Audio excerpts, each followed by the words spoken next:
Diqqat xalq, tezkor xabar. Futbolchilardan ayb qidirish xalqimizga xos ish emas. Shavkat Mirziyoyev. Prezident Shavkat Mirziyoyev O'zbekiston milliy terma jamoasining 2026-yilgi Jahon chempionatidagi ishtirokiga munosabat bildirib, futbolchilarni tanqid qilish emas, aksincha, ularni qo'llab-quvvatlash muhimligini aytdi. Bu haqda Shavkat Mirziyoyev bugun 30-iyun kuni yoshlar bilan uchrashuv chog'ida so'z ochdi.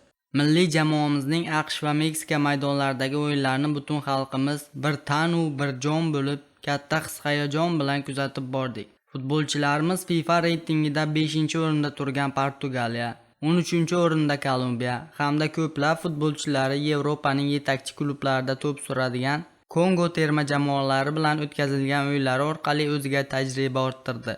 Mundial nafasini his qildi desak to'g'ri bo'ladi.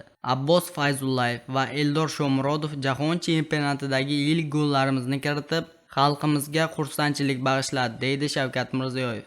Sizga yetkazmoqchi bo'lgan xabarim shulardan iborat edi. O'zingizni ehtiyot qiling. Xayr, salomat bo'ling.